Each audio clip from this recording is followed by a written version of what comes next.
it's Rochelle. You are? Ice cream. What's your name? Baby BBR. I eat Welcome the back. ice cream.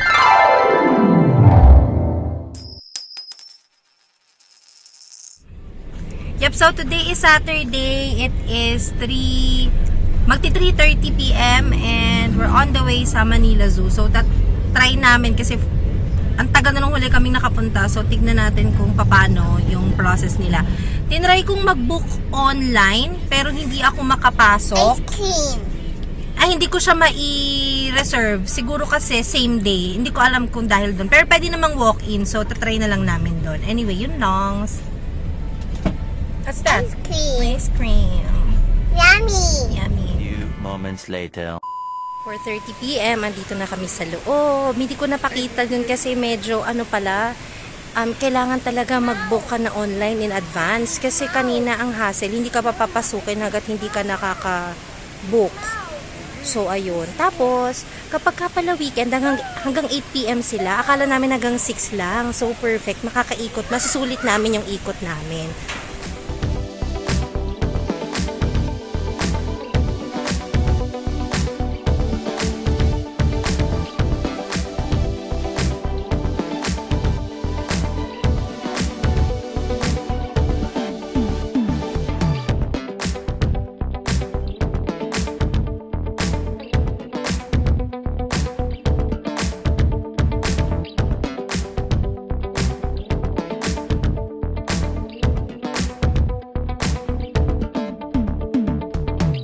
Yun na nga, marami silang mga guidelines din doon eh.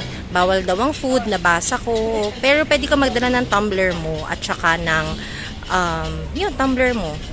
Pero pati yung mga toys eh, pag bumili ka ng toys sa labas, hindi rin nila pinapayagang ipasok.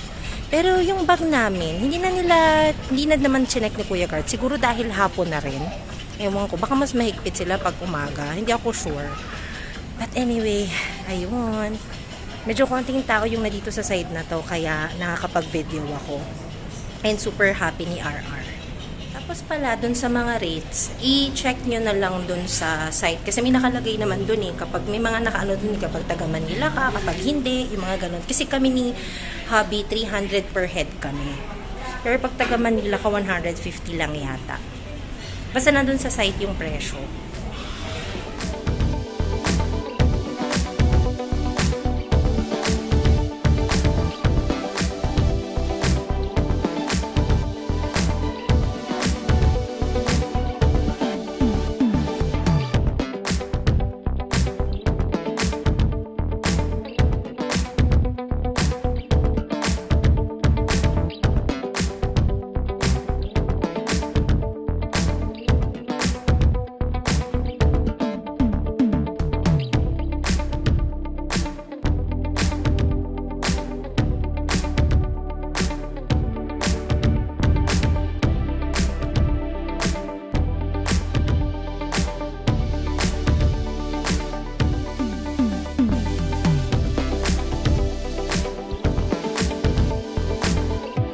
Wala kaming naabutan sa butterfly farm kasi ang sabi ni ate, pag daw 3 o'clock, yun daw mga butterfly, nagtatago na. Sayang, sana pala kanina pamaliwanag kami nagpunta. So, parang yung museum lang yung nakita namin, tapos yung mga butterfly, wala na kami nakita. Gusto pa naman ni RR.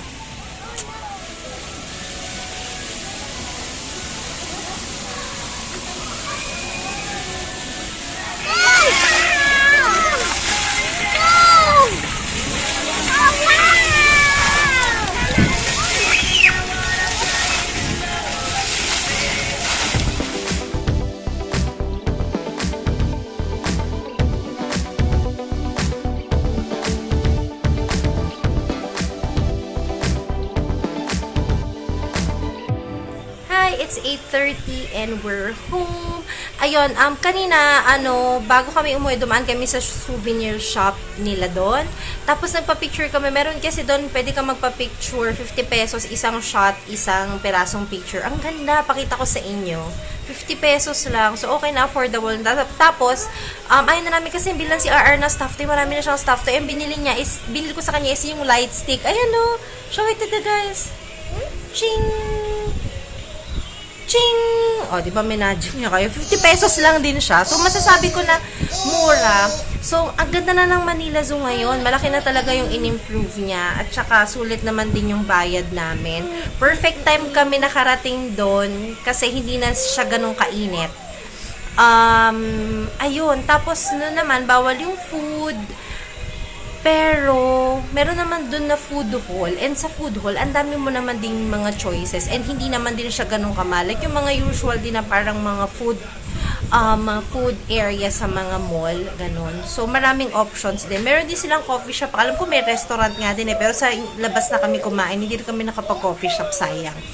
Anyway, ayun lang. Sulit naman siya. So, kung gusto nyo dalhin yung mga kids nyo, mag-enjoy sila kung mahilig sila sa animals. Meron din palang part doon sa may reptiles. Pwede kang magpa-picture na naka-ano sa'yo yung snake, yung yellow na snake na malaki. Hindi ko alam kung anong tawag doon. Kaya lang ayaw ni Habi. Sayang. Sana nakapagpa-picture din kami doon. Anyway, yun lang naman. So, clean na lang kami ng body. Tapos mag-sleep na kami. Yun lang. Thank you so much. See you tomorrow. Good morning. It's Sunday, 7 a.m. Walking and then mag-scooter si Bebeng. Place ka We daw. will play scooter. Press mo para ayun. Ching!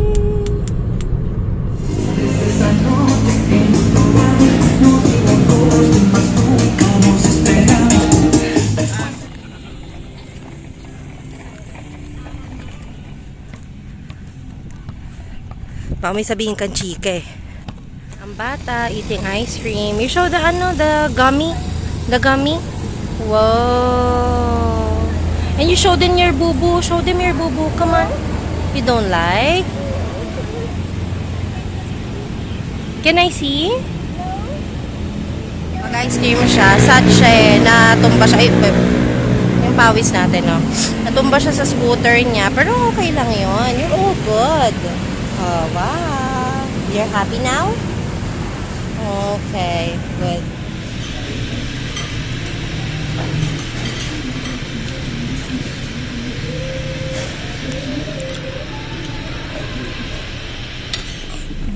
It's 8:53. We're done eating. Daan lang tayo ng Mr. DIY, the place to be. Whoa. What's that? What's that? What's that? What's this? Titingin kami ng bidet. What's that? Gummies! Wala ko sa housing eh. Wala dito. Housing eh. Plastic lang yun. Yan ang may pang Halloween. Tayo sa favorite section ni RR. Napakita ko na to nung last time eh. Ayan, sample ng mga toys. Ayan o. Diba ang mura?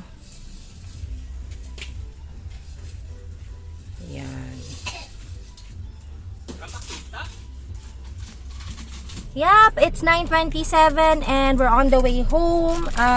Something to take note kapag mamimili sa Mr. DIY, ano daw, every Sunday wala daw silang paper bag. So, sa amin naman okay lang kasi meron naman ako laging dalang eco bag. So, importante lang talaga lagi tayo may dalang eco bag. And share natin ulit. Super saya ko talaga pag napunta ako dito. Ito yung una niya, yung rainbow na toy. Ayan, yung mga batang 90s naman siguro, alam natin to. 30 ano lang siya, 35 pesos.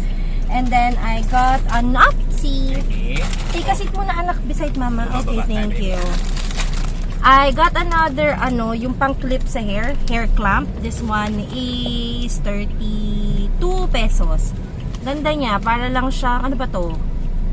Para siyang ma-silver na Basta pag gumagaya, nag-iiba siya ng color, parang silver na nagiging black. Ayan.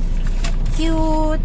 And syempre, as an extra baby, I got her another bracelet. Kasi medyo maluwag na yung last time na binili ko. Pero okay lang, meron naman ako string sa bahay. Ayusin ko na lang. And this one, cute siya ulit. Para siyang, yung beads niya, parang ano bang tawag dito sa gantong beads? Holographic?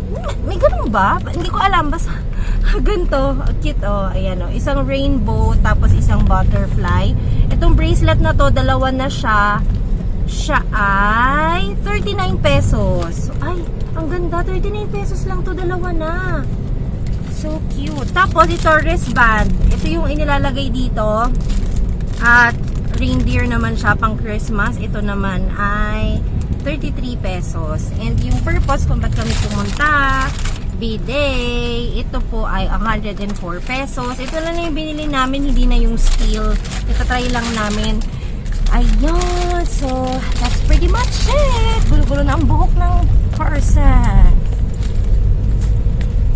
Go. Hi, it's past 3 p.m. and we're on the way na sa garden. Ayun, bali hindi ko kasi yung agenda naman talaga ngayon napunta na sa garden sa magic parents' wand. house, yes. Tapos makikirami kami mamaya so hindi naman na-appropriate i-video yun. So, basically yun na yung weekend vlog natin. Yung si Babay na siguro kung may susunod ako dito, mga ano na lang, mga clips na lang ng mga ganap. But anyway, yun lang. I say thank you so much for watching. Stay safe. Stay safe. I will see you on the next one. And next time. Bye-bye. Bye-bye.